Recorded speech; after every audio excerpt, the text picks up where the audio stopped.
Hello YouTube.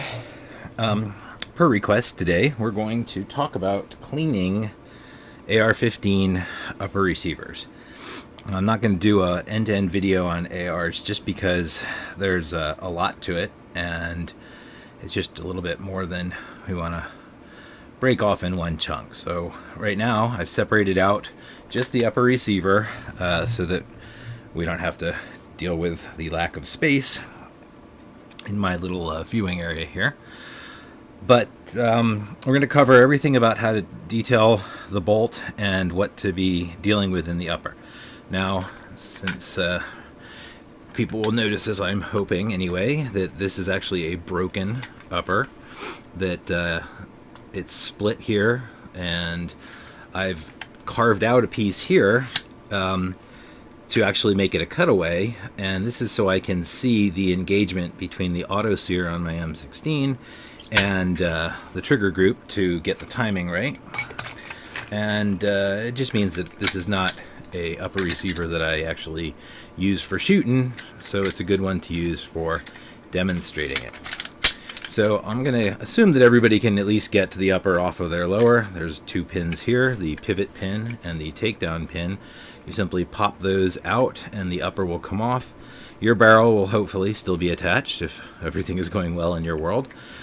So I just don't have that here, so I can manipulate it and have room to show stuff as clear as possible. So you'll obviously have to work around the fact that your barrel is still attached and that your gas tube or whatever, if you have a piston system, is coming through there. Door has been removed. Forward assist has been removed. This is just stripped down because it's broken, and so it makes good for demoing stuff. It also kind of lets you see how things actually work. So when the receiver is, let's see if we can get any light in on that at the same time. Ta-da, there's our bolt carrier group. And what I'm going to do is I'm going to start backing it off. Well, let's talk about that. Let's talk just a little bit about the function of this bad boy. So to strip this out, you pull the charging handle back, and then the bolt carrier will completely come out. And then your charging handle itself will come out when you line up these two lugs in the charging handle with the recesses. The recesses there where that round area is carved out in the top of the upper. There's actually a recess on the left and right. And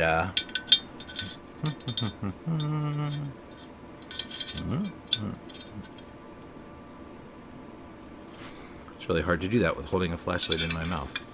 So let's try and illustrate this again. When you're sliding your charging handle in, you just put it into the body until those lugs line up with the recesses, and then it can slide towards the top of the receiver. And at that point, there's a channel that runs the length of the receiver on the left and right sides, and the charging handle, actually, those lugs ride in that channel. And that's what keeps it all in place normally, and then when you take it out, so doing it from the back, you just kind of put it in, you feel for those lugs, and it'll lift, and then you're in and out. So normally it won't come back any further than that because the channel doesn't run all the way out the back. So when it's at its rearmost position, that's also the point where the lugs engage and disengage. So, charging handle itself, fairly easy to clean. It tends to get funky if you don't keep it clean, and basically you just wipe down all of it. Now there's going to be more fouling at the front and over here where the gas system engages with it. The gas tube passes through that hole in the front, and so when you're moving this in and out, it's just ignoring the gas tube. It fits right in there, and this doesn't actually touch the gas tube in any fashion. And so you just get all the fouling off of this. Some solvent, wipe it down. Stuff tends to build up in the back and then on the inside, so I like to jam a little bit of cloth in there, pull it through, run it back and forth. That'll clean all that out. It's pretty easy to maintain. There's generally, this has got an oversized release, but most of these are held in roughly the same way. There's a large coil spring in here, and then there's a small roll pin So you can buy a fancy longer one of these, or even double-sided ones, but at the end of the day it's just rotating around the roll pin, and that spring pushes it back into position, and what's actually holding it in on the gun is this recess here. You can see the worn spot on the receiver. So when the charging handle goes all the way in, this actually clips right into that little, right on the other side there, and that's why it can't come back. And so that's the whole charging handle. We don't have to spend a lot of time on that. Some things that are useful to keep in mind when we're talking about the upper in general. This area here is where the cam operates, and we will talk about all these parts as we get to them, but essentially it's a really good area for filling up with fouling, and it's a good thing to keep clean as well, because if the cam pin doesn't operate correctly, it will eventually start to dig a channel and destroy your upper. Now you will normally have, I'm going to simulate a gas tube with a Q-tip. So the gas tube is normally sticking in there about that far, and it's really hard to clean around it. So whenever you take the barrel off, if you ever do that, then it's always a good excuse to go in there and clean those hard to clean areas. Otherwise, if it's still in there, you can get a Q-tip and tuck it under the gas tube and get in there as best you can. If it's a thin enough one, you can also push down on the sides. Just try and keep that area as clean as possible. The whole thing you want to keep as clean as possible is the goal, obviously. Now, when it comes to, well, actually, before we get into cleaning, I'll come back to how we're going to clean this. Let's just talk about our bolt carrier group, because this is where all the fun is. So you'll hear these guns described as direct impingement, which is their natural state. You can convert them to be piston operated, but we're just going to talk about the regular impingement version. And what's going on is that the gas, when the rifle fires, the gas from the round goes down the barrel. There's a hole in the barrel that leads to your gas tube, where that gas bleeds off, and the gas tube will fit right into the end of this, what's called the carrier key. And so when the bullet passes that hole and the gas comes back here, there's a massive amount of impact force from that sudden jump to some 30 to 60,000 psi, and the hole in this carrier key comes along here and then goes down and actually enters the bolt carrier itself. So this is just a connection, and underneath this key there's a hole where it bleeds onto the inside. And to see what it's doing in there, we're going to have to get some of the guts apart. So the way you take this apart is that there's a cotter pin here. Now, do not go to Home Depot and just buy a cotter pin if yours is bent or broken.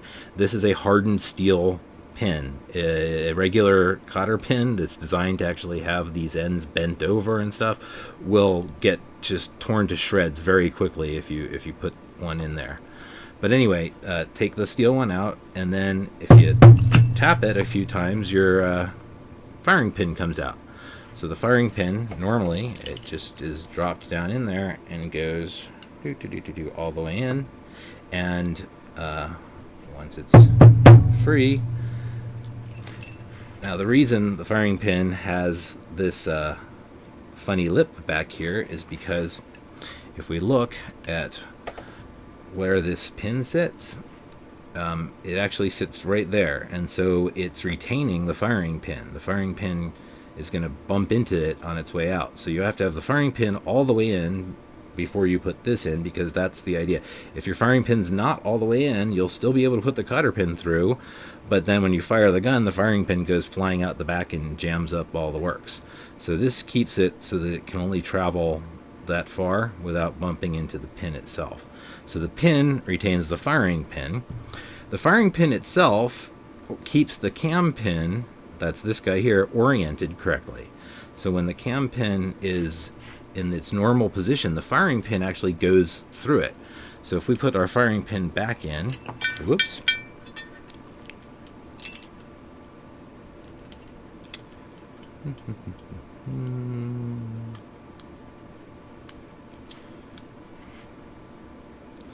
It's illustrating that point right there. It will only go all the way in if this pin is in this position. Now, what you'll notice is with the pin in that position, you can't get it out. If you try and lift it up, it's going to bump into the carrier key. So you have to rotate it 90 degrees, and then you'll be able to lift it out. And it basically just barely clears the carrier key. There's hardly any extra space in there, so you have to rotate it that 90 degrees. And there's the hole into which the firing pin actually goes. So the firing pin is actually retaining the cam pin. So the cotter pin holds the firing pin in, the firing pin holds the cam pin in, and the cam pin holds the bolt in. So the cam pin sits in this hole in the bolt and rotated like that, so the firing pin can go through it.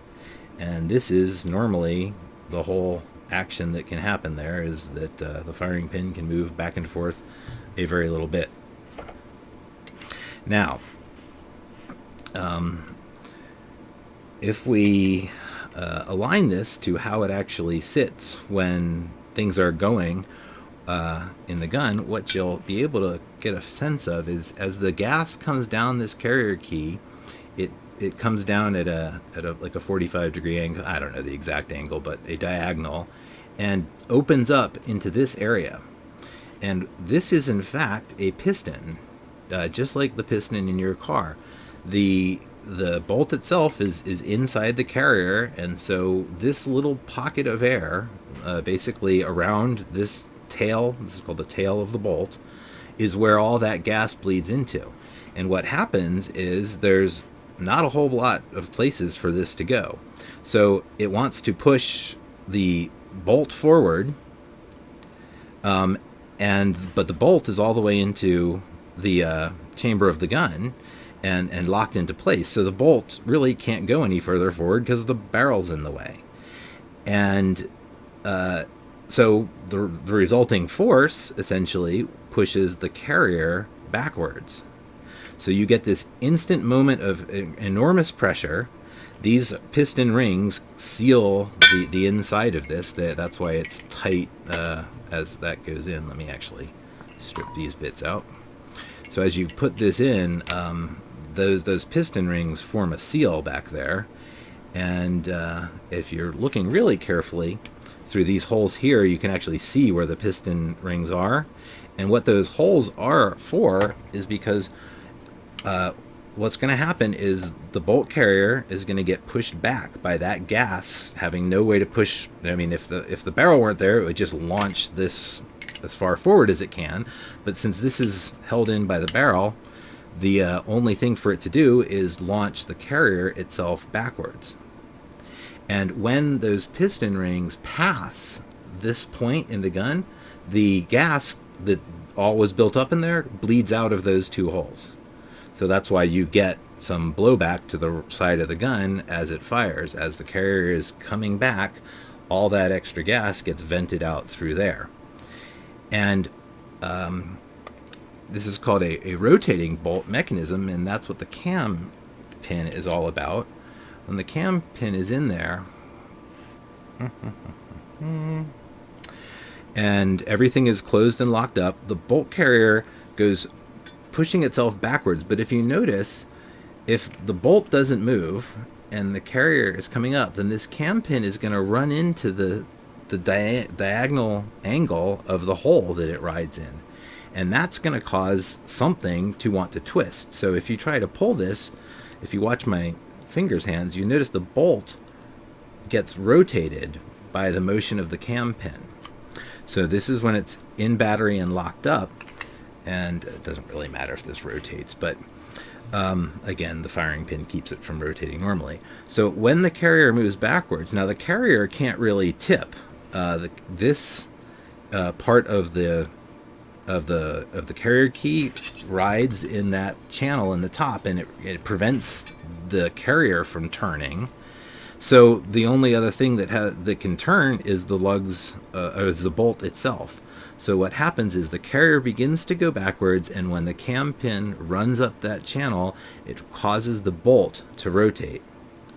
Now, if the carrier were just going backwards, the bolt is locked up by the lugs in the barrel extension. Those all line up. So this bolt face, when it's in that locked up position, there is a corresponding lug right behind each of these inside your barrel. So as it launches backwards, this begins to rotate, and once it rotates, if you look, the amount of distance it's rotating is exactly enough for these lugs to rotate halfway between. So this lug isn't going to move all the way to this position, it's going to move right to here. So as it rotates, that's the amount of twist you get. And what that means is now the barrel extension lugs are not moved, but now they're lined up with these gaps. So as the bolt carrier is accelerating backwards, the bolt head is turned, and then suddenly it's not locked up with the barrel extension, which means as the carrier goes backwards, it can now bring the bolt with it. So at first the bolt is held in place, it can't go forward because the chamber is there, it can't go backwards because the lugs are there, but once it gets that little bit of rotation, now it can zoom past the lugs. And so it goes all the way back, compresses your spring and buffer, and then comes back forward. This lug here will strip around out of the chamber,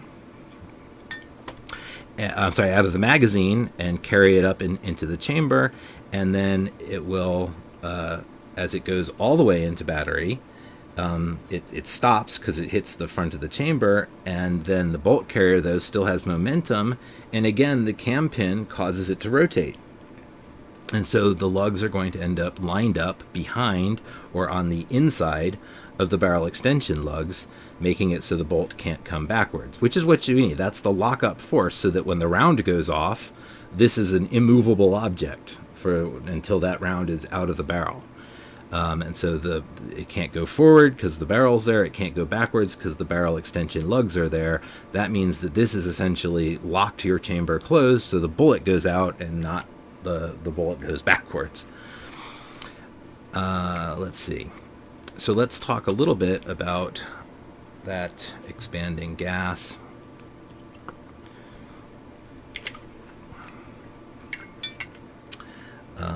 So again, the gas is only in here, and the distance that it's going to end up moving it is just barely to there, just enough to get to the vent holes. So that's the whole thing that happens with the bolt. Of course, it rotates when it does it, and that's what's going on. These piston rings here prevent the gas from just blowing past the bolt, or blowing past this point of the bolt. So when you actually look at your bolt, what you'll probably find is it's very fouled in this area, especially against the wide part. Fouling builds up like nobody's business. But then on this side, you'll usually be able to just wipe it off with your fingers, because the rings have prevented those hot fouled gases from getting all over this part of the bolt. So that's why it's important to make sure that these rings are proper and spaced as much as possible, and have a good layer of oil on them. That's actually what this hole is for. When the bolt is all the way back, actually I lied, that's not completely true. Basically, if you line the bolt up, if you don't want to take the whole thing apart, but you want to oil the piston rings, again, you just line them up with these holes, and you can put a couple drops of oil there, move the bolt back and forth a few times, another drop, and spread it around. So that's how you oil that in the field without disassembling the whole thing. So that's what's going on. When the gas comes back, it pushes in here. It wants to push the bolt that way and the carrier back way. The bolt can't move, so the carrier does. The key causes this to rotate, at which point then it can move backwards with the carrier. So in that very, very short distance, it's going to accelerate a large amount, enough to carry this all the way back, because as soon as it moves back at all, it loses contact with the gas tube and there's no more pressure. So it's really a big impulse of pressure that kicks that whole process off, and after that it's all momentum. So there are tools for cleaning this, because if you don't clean it every time you shoot it, which you should be doing, but if you don't, you will notice that fouling builds up here fast and hard. This one, even though I've cleaned it relatively regularly, still has plenty of fouling from the just a couple shots it probably took last time it was out. And so because it's really the hottest, nastiest of the gases, they tend to get stuck on there but good. So they make tools to actually scrape it out. And so they have a number of different ones available, but the best ones have a piece that goes inside where the firing pin normally is.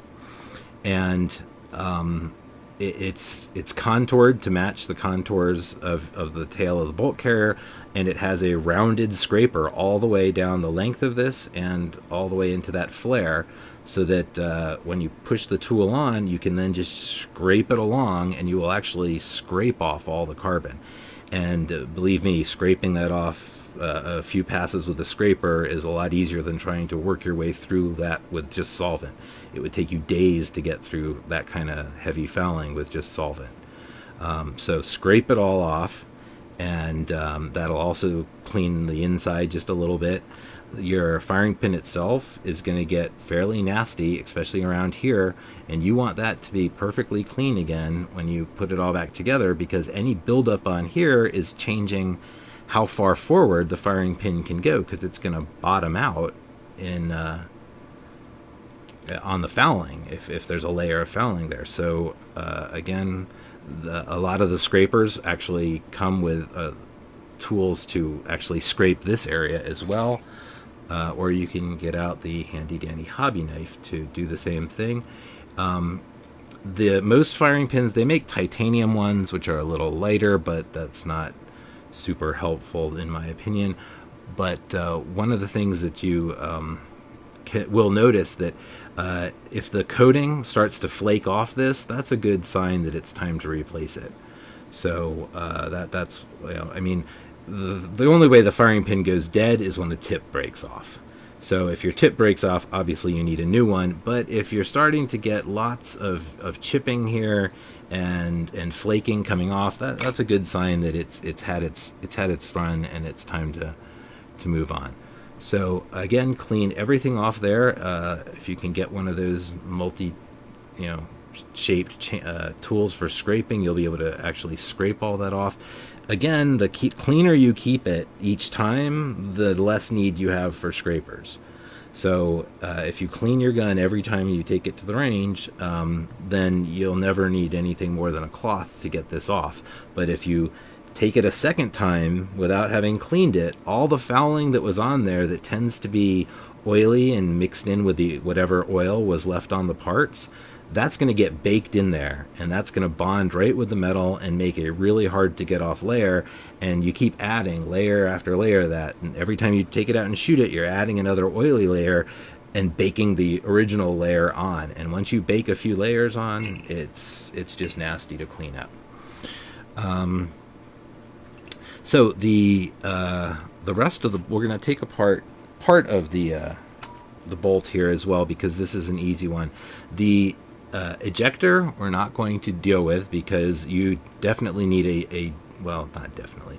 It's very difficult to do this without a jig. Basically, there's a very small roll pin that's holding the ejector and a very long spring in there. This hole here lets you see that spring, so you can always put some drops of solvent in there and let them run out, drops of oil, let them run out, blow in some compressed air. And again, as long as you can take a punch and see that it's not bound up and that you can actually compress the ejector and back and forth, that tells you you're okay. If that's hard to move in, or there's a lot of visible fouling in there, again, either keep working at it with the solvent or get yourself the jig, which will hold it in place and also put pressure on the ejector, so that you can then take a very small roll pin punch, half this size. I don't even know if I have the super thin one. Yeah, here it is mine. It's all bent up, but basically it's this small one to get that pin out. And like I said, without the jig to hold it, it's not a good idea to go after it. But the extractor we can do. So I'm going to grab a punch here, and what I'm going to do, there's a spring under this end of the extractor. So I'm going to push on that end to try and relieve some pressure off this pin, and then I'm just going to push that pin right out. And if you look now, that's, I was thumbing down this back part to hold it in place. And without my thumb there, the spring is now obviously poking it up. So once this little pin is out, and there's no left or right to this pin, the extractor itself will come right off. So this area is always going to be messy. Mainly it's going to be full of brass chips over time. Every time the extractor pulls around out, it's always going to carve off just the tiniest couple chips of brass, and they get in here and they make a mess. So if you don't clean this regularly, when you do go in there, it's going to be a mess. So let's talk about the extractor itself here, and the places that are important to clean. Now the claw itself is it's curved to match the contour. It's chamfered on the front because it has to snap over the rim of the cartridge every time. That cartridge gets pushed all the way into the chamber, and then this snaps over it. It's not like pistols where sometimes as the round is rising up out of the magazine, the rim will smoothly enter the extractor claw. It's not like this. It's always snapping over. So every time that round is chambered, there's a snap over event at the very end. And so obviously if yours is chipped or anything, you need to replace it, and you want to get in that claw area really good. If you've got a toothbrush to get the fouling out of there, do that. Get it perfectly clean. There's no reason that there should ever be any grit fouling of any kind when you go to put it back in. So once you can rub the cloth on it and it comes away relatively clean, then you're good. If you've got pipe cleaners, this is a good time to break them out, because this hole tends to also get full of those brass chips, and it does need to be able to rotate on its little pin. And if there's a lot of brass chips in there, that's going to mess with its ability to move around. And this is just an odd shaped piece, so it's hard to get it all the way clean, but just keep scrubbing at it and you'll get it eventually. Now, the spring mechanism, what you'll see is there's a spring, a coil spring, that's seated into a pocket here, and it's seated in there pretty thoroughly. I'll try and get this one out. Here we go, so that we can see exactly what's going on here. Inside the coil spring is a tiny piece of plastic, and the color of the plastic is an indicator of how tough it is. So your stock ones will be blue or green generally, and those are the lighter power ones. So the spring itself is generally not quite adequate. And also, let's see, while I'm at it, if you look carefully, the bottom coil of that spring is much larger than the other ones. That's how it stays in that pocket, is once it gets in there, that coil will snap under a tiny rim in the pocket, and the whole piece will stay in there. But the spring itself is generally not enough to make the extractor work well. So this plastic is in there to add to that spring force. The black is the strongest plastic, so if you have a different color and you swap it out for black, you're adding some extractor force. And then there's also a small black rubber donut that you'll see around them, especially in anyone who's got a full auto one. Anytime extraction is any bit of an issue, that donut there makes it even harder to compress, meaning the extractor is even stiffer. So that's the three levels. There's just the spring and the weakest plastic, the stronger plastic, and then the spring, the plastic, and the donut ring. And that's kind of the maximum one. Also, the plastic is shaped to match the spring. So the back of the plastic is a little bit flared out. That's on the left side there. That's because that large coil is a little bit bigger too. And the whole idea is that you don't want to put that in the wrong way, or it's going to fall out. So when you go to put this in, you want to put that wide side in there and make sure it gets clipped under the rim, and it'll hold itself in. It's going to be pretty hard to pull that back out unless you pull it at an angle. So that's how you know it's in there. And if you didn't put your plastic piece in the right way, then the plastic piece would fall out. So you should see that the plastic is a little bit recessed. And again, optimally, you'd have one of the little rubber donuts. I'm trying to see if I have one in arm's reach, and I don't think I do. So for cleaning the bolt itself, again, your pipe cleaner is great to get all the way through and get it out the firing pin hole to make sure that you've got that firing pin hole clear as well. And make sure if you've got compressed air, this is a great place for it. Otherwise, you just got to work through with Q-tips, and they're going to be gunky, and you're going to go through a lot of them each time. You can try and get it in there to get the channel as much as you can, all the way from the back, all that good stuff. Twist it around in there. It's just there's no great easy way to get it. There's a lot of tough angles, and you just got to keep going until all the fouling is out. You don't want to let it build up around any of these surfaces. It definitely around the edges or the sides is very bad. So this raised area here is what actually determines how far in it can snap. So if there's any buildup at the edges, that's going to actually interfere with the extractor coming all the way closed.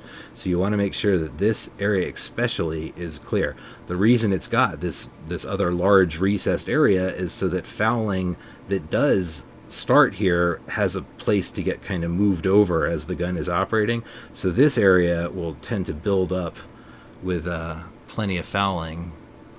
And the idea is that you're keeping this area clean, but when you go to clean it out, obviously you want it all clean so that any that does build up can get moved into that back area. And again, be sure to get all the brass chips out. Lots of solvent, lots of patience, and get that thing completely clean. If you got the compressed air to blow through it to get everything back out of there, that's great. So once you've got your bolt sparkling clean, as best as you can anyway. Actually, I just found a piece I want to scrape off.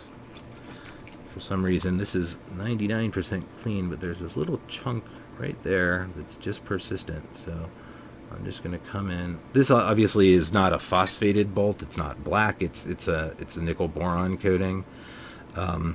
That's a little easier to clean.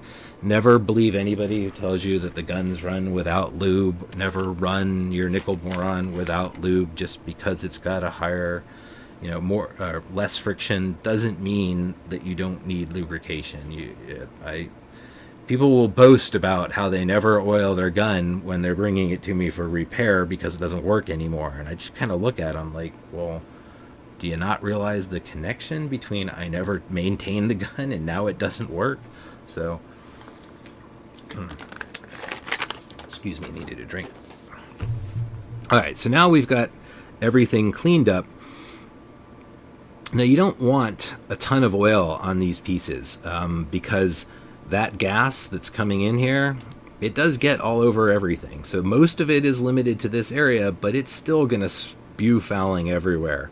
So this is a piece that gets dirty. If there's oil on the firing pin, some of that gas bleeds out towards the back, and it's just going to all get stuck to that oil. So you don't really want these parts to have oil on them, except where they actually have moving parts.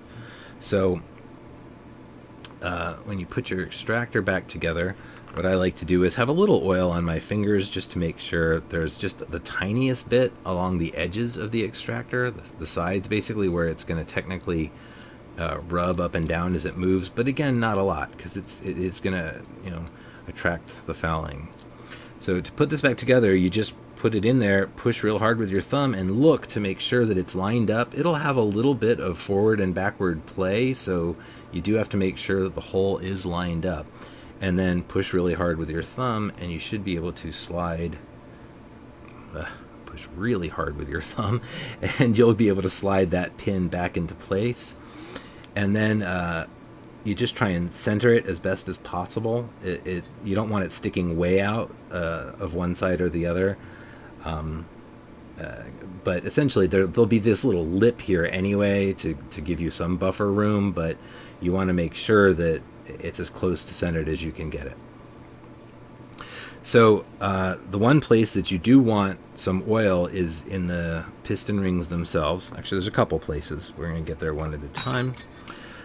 Ring spacing. Now, the idea here is that you don't want all three of these rings. If they're all lined up, then that creates a passage where the pressurized air can go straight through. So optimally, you want these to be offset. So you just spin them around so that you've got the 3 openings in 3 different places. Now, it is a rotating bolt design, so every time it moves a little, they're going to adjust. And eventually, they'll probably end up lined up again if you're never taking it apart and cleaning it. But in theory, they're not going to move that far. So unless you're putting 20,000 rounds through at a time or something insane, they're not going to be able to line themselves all the way up in a few shootings. So go ahead and space them out again every time that you clean it up, just to avoid that path. It's not a life or death thing. It's still going to function. It's not enough of a gap that it's going to stop the expansion. I mean, that gas comes in there under a ton of pressure. Actually, many tons of pressure. So that little hole isn't going to cause it not to function, but what it is going to do is bleed off a whole lot more of that fouled gas under high pressure, and it's going to cause everything else to get dirty a lot faster.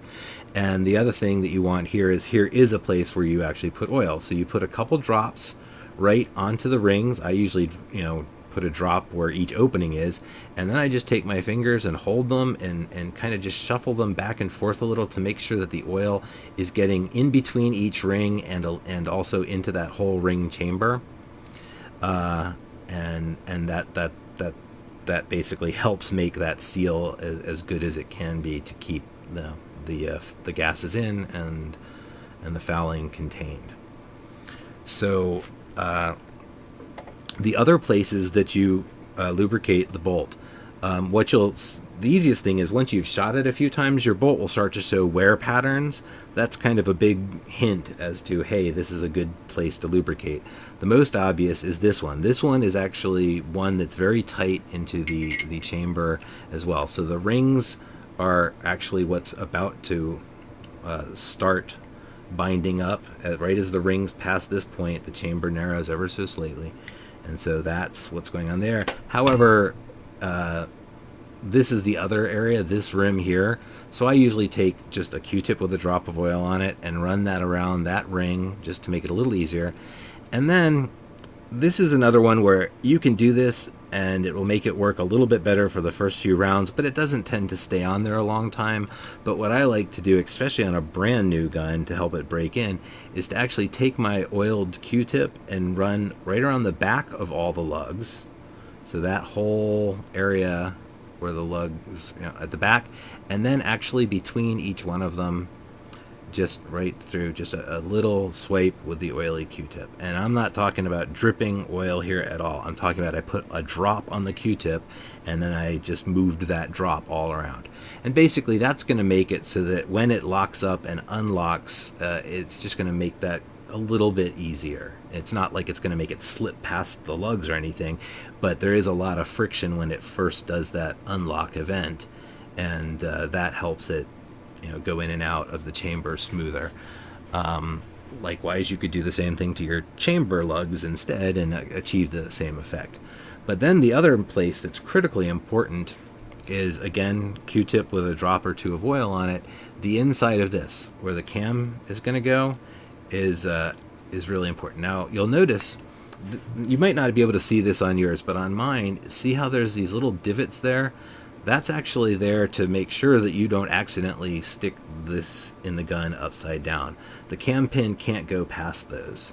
So the cam pin can only go in one side, and that's going to make sure that the extractor is on the right side of the gun and the ejector is on the left side. If you had it upside down and you could put the cam pin in, you'd basically be able to assemble it upside down and have it trying to eject rounds out the closed side of the gun.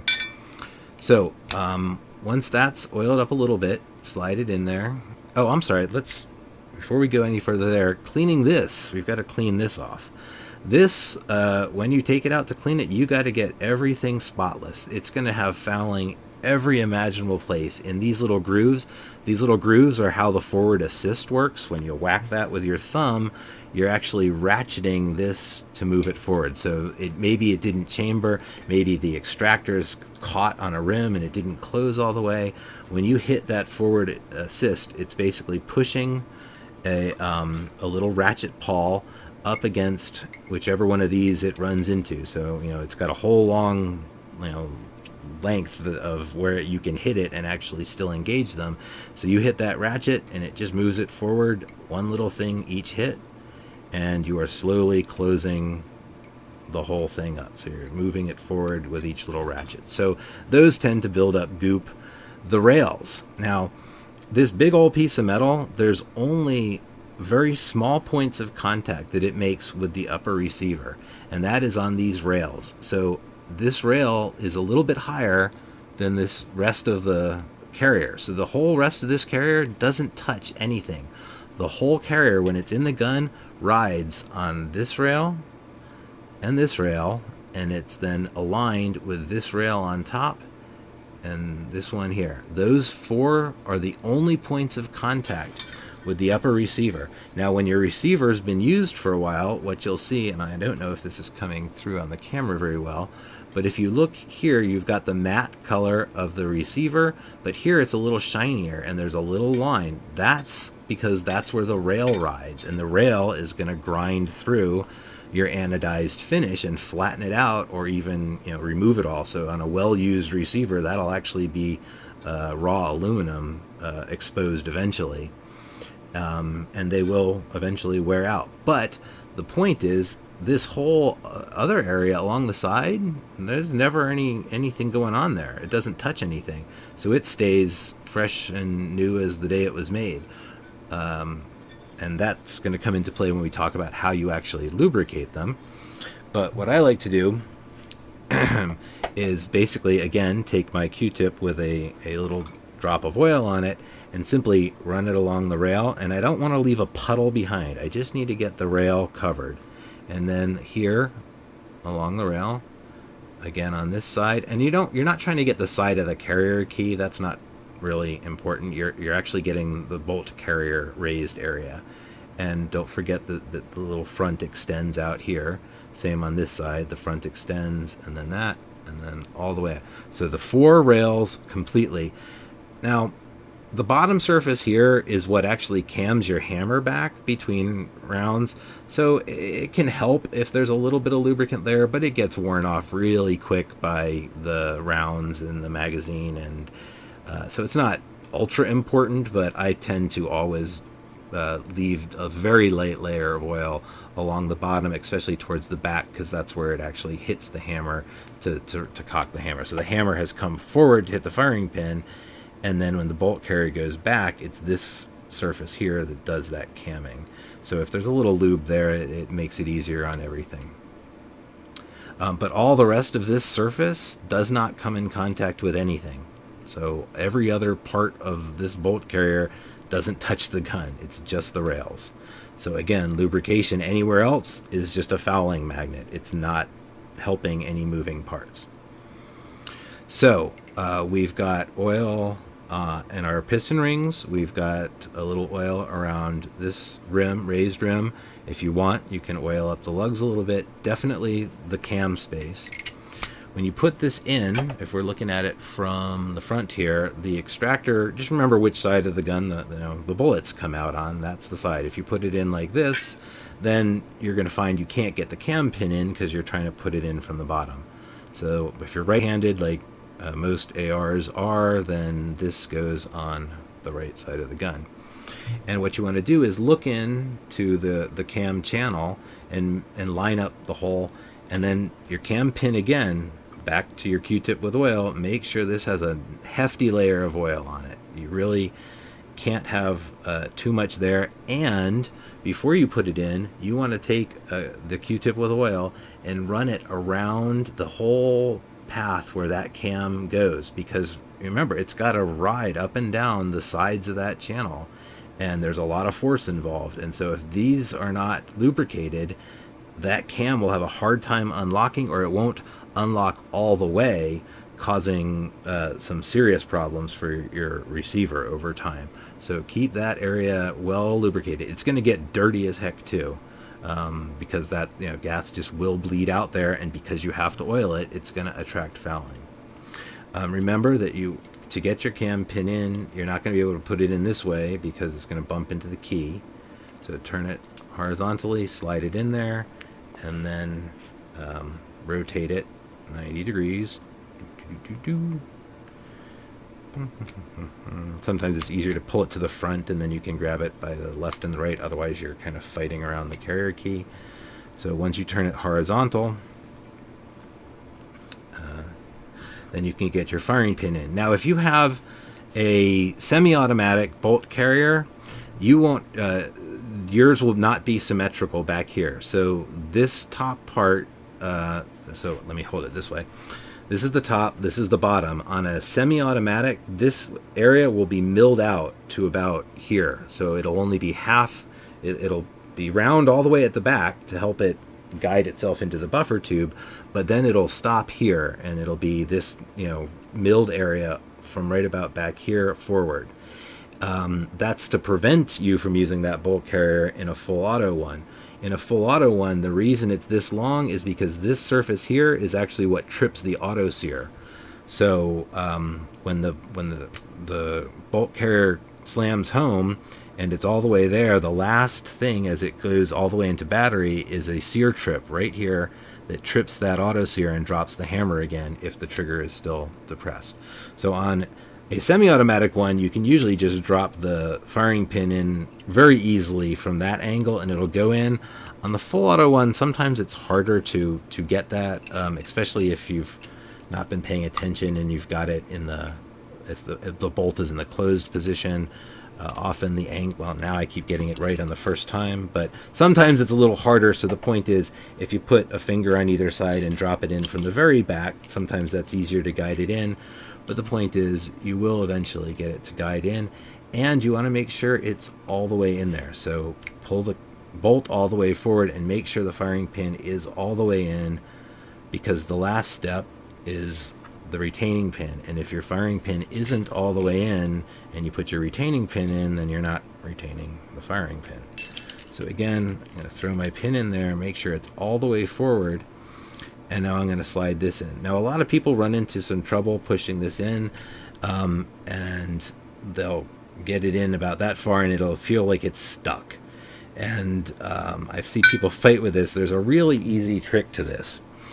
The reason that it's tricky is because it's not going through the center of the bolt carrier. It's slightly towards the top because it has to be on one side or the other of the firing pin, and in this case it's the top, which means that the hole in the other side, when you're pushing it through, your brain wants to push it towards the center. And so very often that's what's happening, is you're not actually pushing it straight through, you're trying to angle it down. And so the easiest way to counteract that is to just push it, hold it towards the bottom as you push it in. So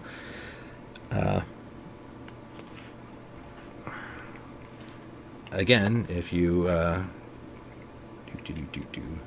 just trying to push the cotter pin in and you find you get stuck a lot, then just again, start it, lean, push towards the bottom, which is actually angling the cotter pin up. And that's going to help it find its hole on the other side. And then you just push it all the way into the recess. Now, it doesn't matter whether it's vertical or horizontal. There's no particular right or wrong way there. It doesn't matter. It'll probably move around on its own.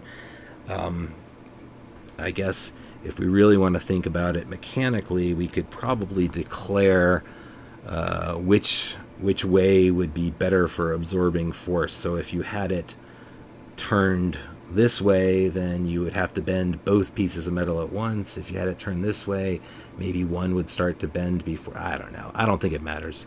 So again, it doesn't really matter. Make sure it still looks straight and isn't bent. Buy a new one. Don't use the ones from Home Depot. Buy a steel one. They're not that expensive. Mine actually has some goop in the middle, so this is another piece that you want to keep clean if you can, because you don't want it not to be able to close. And again, once you get it started, pushing a little bit down when you go through will help you align it with the other side. So now the firing pin can't come out. It's only going to be able to move that far back, and then it's going to be retained in. The cam pin can't rotate. It's going to stay horizontal, and the bolt can't come all the way out because the cam pin's in the way, and the whole thing is reassembled. Now, the only thing we didn't talk about is actually the attachment of the carrier key to the carrier. And the reason is because you don't ever want to take this off on your own unless you're replacing it for a really, really good reason. It should never be able to move. This piece is supposed to be on there incredibly solidly. I want to say, oh God, don't quote me on this, but I think it's like 45 inch-pounds on these screws. Look them up, because that, if you do take them out, it's let's try all this at once here. So this is a properly staked one, which means that not only are those screws in and at the correct amount of torque, but there's a tool that you have that can basically push this metal in gently, and it collapses the screw hole just a little bit. These screws, if I took one out, you would see they have ridges around the edges. That's to make it friendly for this staking process. Unlike a lot of things that you stake with a percussive hit to move the metal in, never use a percussive hit for these. Get the tool, and you actually are applying pressure slowly. If you hit this, these are very hard pieces of metal, and if you just hit them, then you'll chip them, and they're brittle. But in the tool, you can slowly mush the metal in, and you're just mushing the metal of the key into the ridges of the screw to help keep it from backing out. Now, really, that's more so you don't lose the screw. If the screw comes loose, you're gonna have problems. So it's the torque on the screw that keeps it in there. So if you do have to take these in or out, make sure you look up that torque value and use the right kind of torque screwdriver to get that proper amount of force. In the original M16 manual, there's actually a layer of Permatex gasket material that's just a little goopy, it's like silicone caulk kind of stuff, but basically there's a little layer between the key and the carrier itself to keep that 100% closed up, because you don't want those gases leaking out, especially under the pressure they're under. Nowadays, in modern manufacturing, the keys are really almost perfectly flat, and the carrier is flat as well, and those surfaces mate so well that just having the proper torque 99 times out of 100 is more than enough to keep it from leaking. I tend to always make a gasket. If I run out of Permatex, sometimes I'll use red Loctite. As long as you don't get any into the hole between, the air hole between the carrier and the key itself, you don't want to let that get clogged up. But a little bit of anything that will form a gasket is a good thing. And again, the reason the Permatex is there is because it doesn't denature under heat. Even red Loctite, it'll hold up a long time, but if you shoot it, if you put a couple thousand rounds at once through it, that'll get the key hot enough to actually burn off even red Loctite. So, but remember, it's not the staking that's holding those in. It's not the gasket material that's holding them in. It's the torque. And if the torque is wrong, these will back out. And if your key is loose at all, don't use it. It's not going to operate right. The tiniest little gap in here is where all that air is going to go, rather than have to actually push these pieces of metal apart. If it's got another pass to escape, it's going to take it. So don't mess with these, like I said, unless you're replacing your key for some urgent reason or yours has come off, and always put them on with the correct amount of torque. It is only the torque that makes these correct. We talked about lubing the rails and everything else. There's one other thing I do when it comes to lube on the receiver itself. So again, I take a Q-tip, get several drops of oil in it, saturate the head of the Q-tip, and since once our receiver is clean, we can see that line that the rail has created in the receiver. You just follow that line. You just take, and here, I'll actually put a drop of oil on. Maybe we'll even be able to see that. Oops, just poured oil all over my mat. Oh, I'm making a mess today. All right, so point here is I've put a little too much oil on, so I want it saturated but not really dripping off, so take off a little bit. And I'm just going to come in here and I'm going to make 4 passes where those 4 rails would be. So that's one, all the way down. And I don't want to get the sides of it. I just want to get right where the rail is going to ride, because that's the only part that touches. Same thing on the other side. And I'm going to come all the way up to, like, normally you would see the barrel in here. So right up from where the barrel is, and just follow that line that's going to be carved into your receiver all the way to the back. And then to get the other rails, you can't really see them because of the way this is. If you get a really perfect angle, you might be able to see it, or if you look in through the side, maybe you can see that. But the trick when you're oiling it is you don't really have to see it, because there's a trick to use by feel. So if you're looking, this area here, not the correct area. That's not the edge that you care about. That area comes up to a peak, and then the outside starts, or the curve starts on the inside. It's that inside that we want to hit. So we put our Q-tip in towards the middle, and then pushing towards the outside, we want to run right underneath that edge all the way to the back of the gun. Same on this side. You come in and right underneath that edge, and you run that all the way back, and that's it. That is all the oil you put in the receiver. That's the, we put a heavy amount on the Q-tip, but we just follow the 4 places that the rails are going to go, because once this is in there, that's the only places that are touching. And so there's no any other oil you put there is just to attract fouling. So don't do it. So putting it all back together, don't forget to put your charging handle in first. So again, starting it in the middle and finding those lugs where it can lift up and then slide forward. So I put it, usually about halfway in.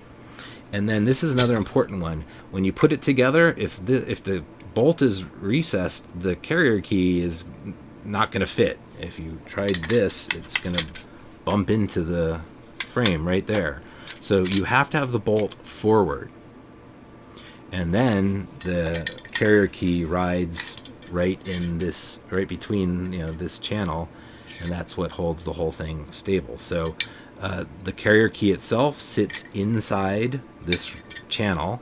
So that's one other way to line it up, is to just set this thing in there, and then once it's engaged, it will go all the way forward. And if you put the charging handle all the way in, the bolt can still actually operate. Or the bolt carrier can still move back and forth. If the charging handle is out, as you push the bolt in, you'll be pushing it along with it, because the charging handle is picked up by the carrier key. So essentially, that's what this shelf here in front of the carrier key is that's actually where the charging handle can grab it.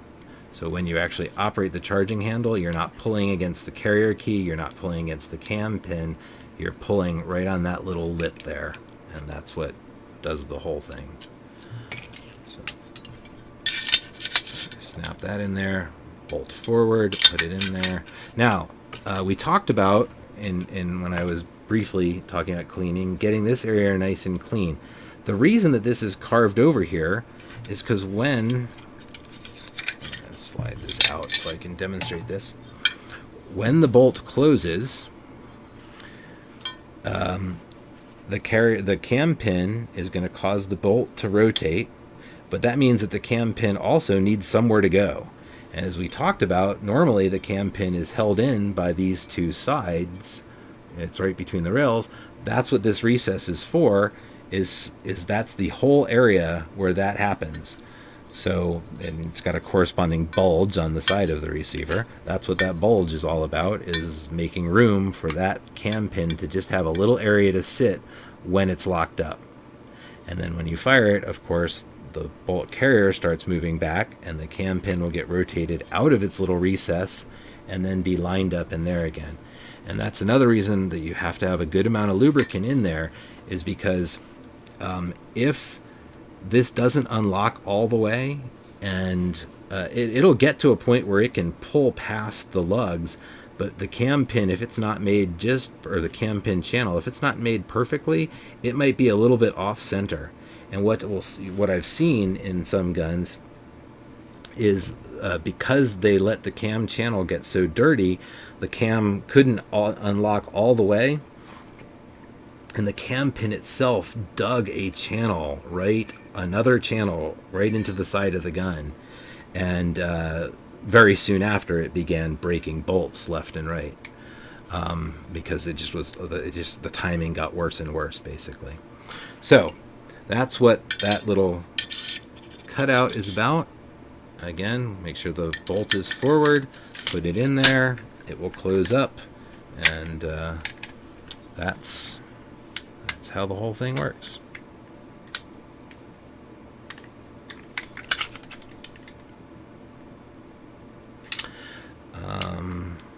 Let's talk about general cleaning of the inside of the upper. This is always a challenge. The barrel's attached and it's heavy, and you're tossing it around. Most of the fouling is going to be in this first half. There'll be a little that accumulates along the sides. Again, it's not so important because the sides don't touch anything. It's only the rail surfaces that matter. But what you want to do is, if you got a small enough finger, my pinky finger is just small enough to get in there, but not everybody's is. I wish my index finger could fit in there, but it's too fat. But basically, get your cloth and get all the way as deep in there as you can, all the way to the bottom, and clean out the sides. Pay special attention to the rails. Get everything you can around the gas tube. Clean out the little recess for the cam pin, and the other thing you can do is stuff a good rag in there, and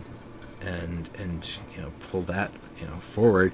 And one of the ways to get the upper part clean, where the charging handle actually travels, is really hard to get in there. The lugs and the channel that are in there that it travels along, they're pretty tiny. So one of the ways to do that is to basically shove as much of the cloth in there as you can, and then take a small screwdriver and do this. And the screwdriver's not touching metal. The screwdriver's just moving the cloth around. But if you can get cloth wedged into that channel, then you'll be able to get a pretty good job of getting that channel clean and everything out of there. And so you just get every bit of fouling you can out, and then right before you go to put it in, take that oiled Q-tip, and again, remember, the lubrication is really simple. It's just along 1, 2, 3, 4. And that is all the lubrication that you have on the AR-15.